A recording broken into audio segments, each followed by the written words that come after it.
drivers. Hello, race fans. The Alabama gang wants to welcome you to our home racetrack. We're ready to go racing. Drivers, start your engines.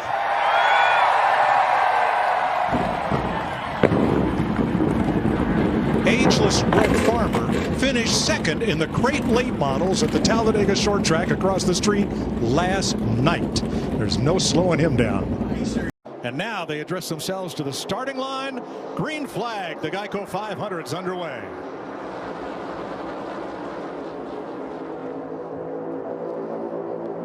Got them teammates paired up on both sides. Going to be interesting to watch this Christopher Bell. How will he get down there? I think he's going to maybe, well, he might just keep going here. Might see him pairing up with his teams down low. Yeah, left-hand turn right there. We saw that coming. We heard him talk in the pre-race show about how the Toyota drivers have talked about really working together in this race. So I feel like that's something you're going to see with that group pretty quick. Be interesting to watch because there's safety in numbers. There's a lot more Fords and Chevrolets than there are Toyotas in this race. See Priest going to the back. I don't know if he got shuffled out or he's got a problem here. Flaps, we're coming inside, clear one lane.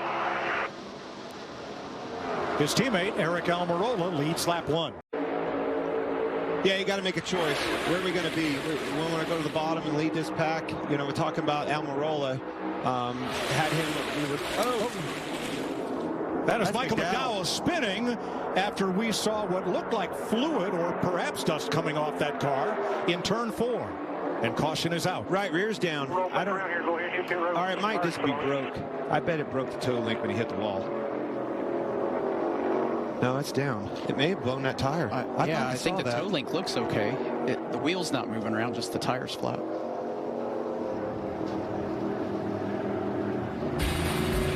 First caution of the day comes on lap 2, top of your screen. Tire. Michael McDowell.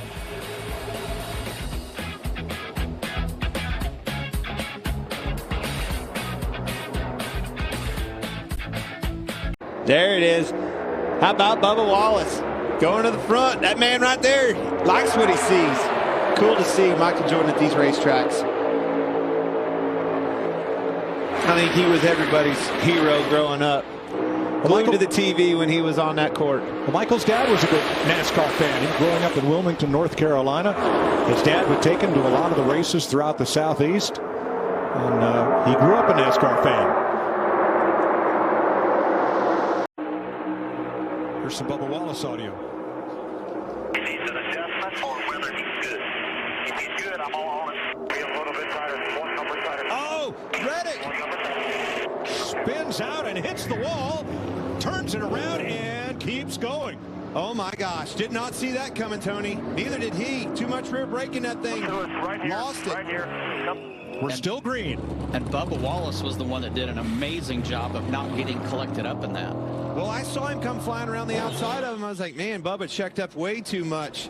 I was wrong. Reddick overshot it. Well, I think Bubba was smart there. He did lose a spot or two there, but the biggest thing that you can have happen right now is a penalty, a speeding penalty or uncontrolled tire, just no penalties. Nice, clean, smooth stops. Well, we talked about it. You said very important to come in collected together. You heard Mike talk about there's only 6 of these Toyotas. Now, because of that, it really split up that line. They're going to be headed out there not together and are going to lose even more. Down with it with the next one, and he just tried to get down and spun himself out. Trying to come from the outside lane. Man, that was so close. I think that was Chase Briscoe. Barely missed him when he came down. He was late to the party. Looked to me like. Hard to believe that was just a single car incident and that there's no damage apparent to his car. Whoa, so close. Out of here if you can, don't slide him. Don't slide him. Not taking tires. Whoa, around goes Briscoe. Same exact thing. Greg. Everybody gets by, and we are still green as he fires it up. Regan. Like you see the 22 of Joe Delgado on that race car. Decent for him. Needs an adjustment, though, when cars are behind him too squirmy. The 41 of Ryan Preece, after getting shuffled out early on in the race, has been very good since then. Something's broke on the right front. It's down. Car's on the ground. Tires are spinning. It won't roll. That is going to bring out a caution. Yeah, the right front's locked up. So the Fords exit pit road. Oh no, now you're going to blow the rears. I believe this will be a caution. And Preece is trying to get the car off of pit road without success. Now he's got plenty of time. Briscoe, before the field comes around, he's got plenty of time if he can get that car to roll. He's not going anywhere. That right side, there it is, yellow's out. Caution, waves. Second one of the day. The right front's definitely where the issue is. 6 Chevys leading 3 Fords. The only Toyota in the top 25 is Denny Hamlin. On a little different strategy than the rest of those cars, which are 28th on back. Denny's out. Smart move. Bail out of this thing. Not going to lose any positions here. They wreck. I'm not going to be a part of it. Final lap, stage 1. Who gets the 10 points? Watch the back of these cars moving around. That's from contact from the car behind giving that push. And both lanes pretty much tandemed. I like this. Chastain's car is super strong in that push. See Larson doing the same thing. Here they come. Into the tri-oval and then another 1,000 feet to the line. Elliott leads here. Thank you, Ross Chastain. You have pushed me, shown me everything I need. And Chase Elliott gets his 3rd stage win at Talladega and his 1st stage win of this season. After missing 6 races for a snowboarding accident, Chase Elliott is back and he captures the green and white checkered flag for stage 1. But he's got to get in line once he gets a bit of this track. Oh, they're going to go either side of him. He's going to be the hot dog in the bun here. He was hoping that they would stay with him, but they had way too big of a run to sit there and try to stop and catch him.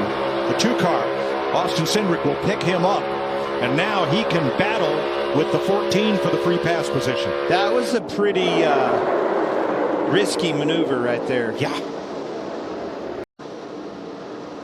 Big Boss looks a little bit more nervous than we saw him earlier. Now Logano's in the pack, and he is right at race leader speed. Still fighting for the free pass position. He and Chase Briscoe and BJ McLeod all 1 lap down. Tell the fans, if you really want to understand what drafting is like, when you're on the interstate sometime and you don't have a lot of traffic around, you roll your window down, take your hand, make it flat, sit it right behind the mirror, and it'll suck your hand to the glass of the mirror. You stick it above that in the clean air and it tries to pull your arm back, and that will show you why that 10-12 mile-an-hour difference was so incredible when he was by himself. Here it comes. Here comes a move by Almirola. It might be perfect time. Awesome. How about that? Eric Almirola trying to spoil stage 2 for Chase Elliott. He did. And Bubba Wallace. And does. Perfect time. Textbook. Stage win for Eric Almirola, Stewart Haas, and Ford. It's his first stage win since 2020. Got a lot of work to do here in this final stage, but sure helps when Drew and the boys bring us a really fast Smithfield Ford Mustang. So we'll see if we can finish it off here, keep our track position, do all the little things right. Well, you're doing them right so far, bud. Proud of you. Stick with it, man. Try to bring this thing home for us today. 10-4. Maybe you can come visit us later and get your picture taken with us. Sounds good. Where the best drivers in America try to take on the Monster Mile. Pre-race coverage begins at 1 Eastern, then the Worth 400 at 2. Catch it all next Sunday on FS1. Joining us, Hall of Famer Rusty Wallace. How about that? Be cool to get him in the booth, and always very entertaining, always very opinionated. I want, standing next to me, I'm none of those things, not opinionated at all. We might finally have somebody in the booth that talks as much or more than you. Johnson's one of his bosses, but this is his thing. Super Speedway races. He won here in Xfinity last year. He knows how to get it done. Perhaps today could be the 42nd day. And he turned Burton. Burton slides down to the bottom of the racetrack and keeps it down on the apron. Right in front of the field. Austin Dillon spun around as well. Check it. Oh, heavy damage on that car. I think that was Todd Gilliland. At least 3 cars involved. And Austin Dillon may have gotten the worst of it. Gregson had been drafting Burton for the last 8 or 10 laps and apparently gave him just one shove too many. I think that toe link's broke right there. Bent at least. But when we see this replay, we're going to see how good a job Harrison Burton did of saving that car. I mean, that thing had 18 opportunities to be totally backwards, upside down, you name it. And you watch, he does a great job of getting this thing gathered in. Got a draft, probably one bump too many, a little bit on the right side, right as he's entering that corner, getting into 3, maybe came around on him.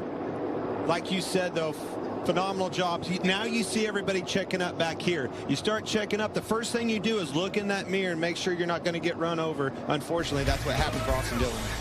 Caution out for the 5th time today at Talladega as Noah Gragson inadvertently turns Harrison Burton. Under caution for the 5th time today in the GEICO 500 from Talladega on Fox. There is the contact between 2 drivers that have a history. Harrison Burton and Noah Gragson got into a fight at Kentucky after the Xfinity Series race there in 2020. You saw Zane Smith checking up, getting hit by Joey Logano. That sent Smith up into Austin Dillon, and then Austin Hill comes in. Further damage. So we were kind of set a stage together. It was kind of penalty. No idea why we spun them. When I watched this replay, I thought that I saw that. Now we're going to listen to Noah Gragson, the other side of this. I think I got him right where that bump was. It's all good. It is what it is. No problem. Focus forward. He's all right. Forward. Well, what that bump is they put a tunnel in a couple years ago and had to repave this. And the tunnel repave is right here. You can see this area right here. Watch this line right here. When he gets to this, the car bounces right as Noah gets to him. Bounces, unloads, away she goes. Unfortunate for Harrison. Doing a great job, nothing he could do. The good news is that car's not tore up. everybody wants to make it to the finish of this one. So repairs underway. There's Corey LaJoie's car on pit road, and you saw Joey Logano's. Harrison Burton has also gone a lap down, and William Byron along with Daniel Suarez had some damage in this one as well. You know, huge shot. That would be Priest in front of him, moved up, made that line. Now the middle stacking up. See, they checked up. Now here he comes. This just like last time. The middle stacked up and that outside line came and it pushed whoever was leading it all the way to the front, and that was Bubba Wallace. Now Joey's up. Joey said forget it. Oh, he's turned. He is turned. Logano in the wall. LaJoie and Stenhouse bring the caution out for the 6th time.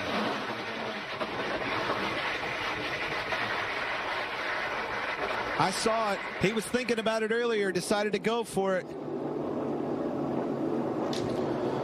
Just like that. Gets turned around, could not hold on to it. A lot of damage to the Daytona 500 winner Stenhouse. Now, is this the caution I was needing? Save you fuel, Larry? Right side damage for the Joy. Does it create more issues or does it save us?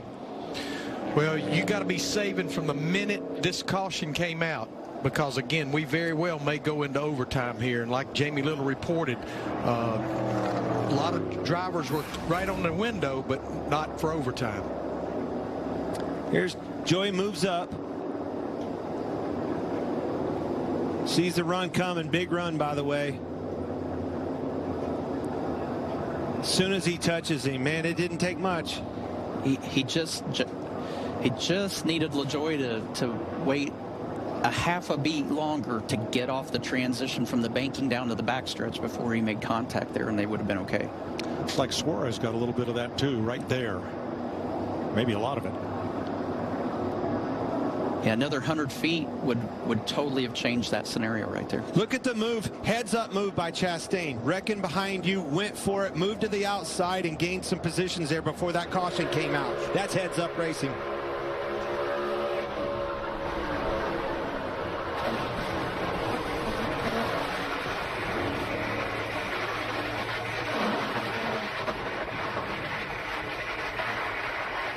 That is a long slide. Yes. Let's go to our Goodyear aerial coverage and watch Logano. Yellow car in the top lane, 22. This starts with that 36 car right there on his left rear. And as soon as he gets it, it pulls him back, kills that momentum. The 7 car LaJoie gets to him. Can't do anything from there.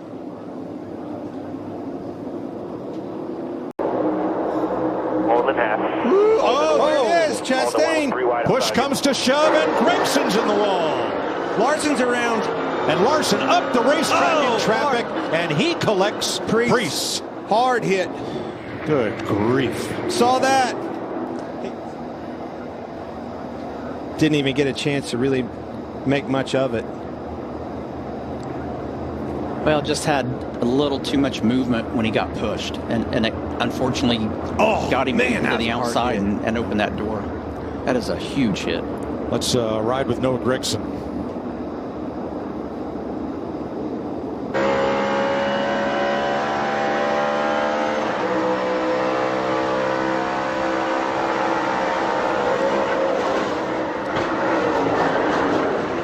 A lot of energy when Chastain hit him. That 5 was on Chastain extremely hard.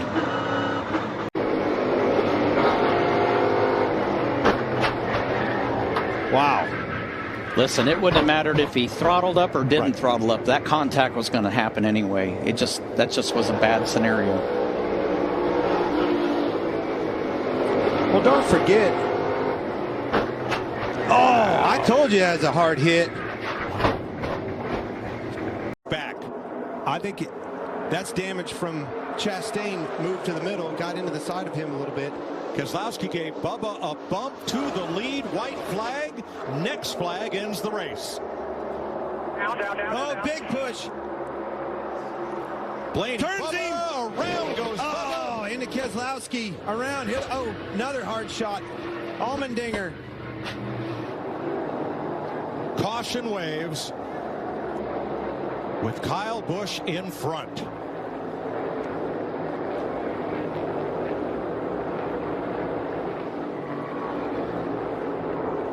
Look at the carnage. This is the big one. And it ends the GEICO 500. Well, he stayed out. We talked about it. Bad communication. May have won that race. Kyle Busch is your winner, but he's going to have to make it around here to the start-finish line. You got to make it all the way back around. That's right. He can coast from here. He's good. He's got it. Kyle Busch is your winner. How about it?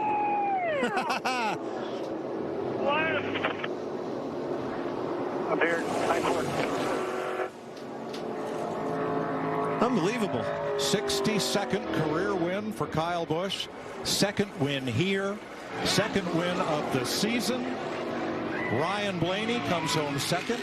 Chase Briscoe, after bringing out the caution on lap 42 on pit road, rebound. On the bumper of this thing, watch Blaney. Gets on him and pushes him. The car gets light. Cannot keep it underneath of him. And he's watching everything that's going on behind him. He's not looking out front. He's looking out back or where that 12's trying to go. Big block there. Now he moves up. Blaney was ready to go. At the end of the day, Blaney was going to make that move on him. He couldn't keep it behind him. Tried to block low, tried to block high, got wrecked. Here's the thing. You got to, if you're the 23 car and Bubba, you've got to make those moves. You don't have a choice. You're trying to win this race. Absolutely. And then the flip side of that, if you're Blaney, you have to make that. It's the last lap. You got to go. Exactly. So this is just one of those no-fault scenarios where everybody did exactly what they had to give themselves the best opportunity to win this race.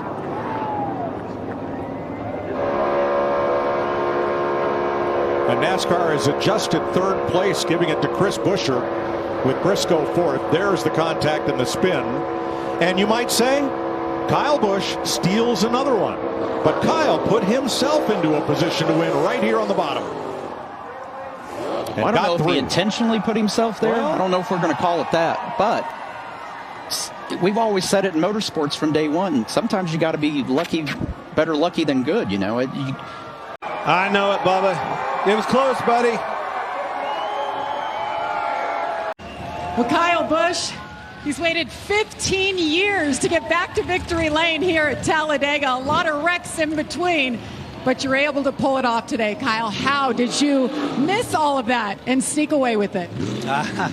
Sometimes you got to be lucky, you know, and some of these races come down to that, and you got to take them when they come to your way. And you know, the seas kind of parted there when they went up the racetrack, and they're trying to push draft, and these cars are just not stable enough to do that.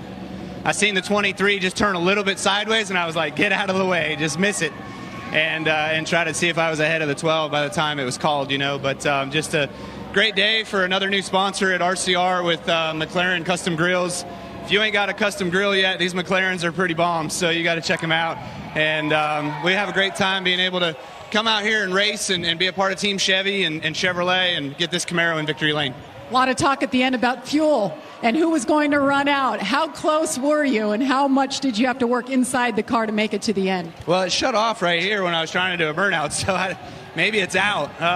You know, I went left instead of going right. Fuel pickup's on the right, so maybe I ran it out. But I'll see if it fires to get back. But, yeah, we were sweating it being close.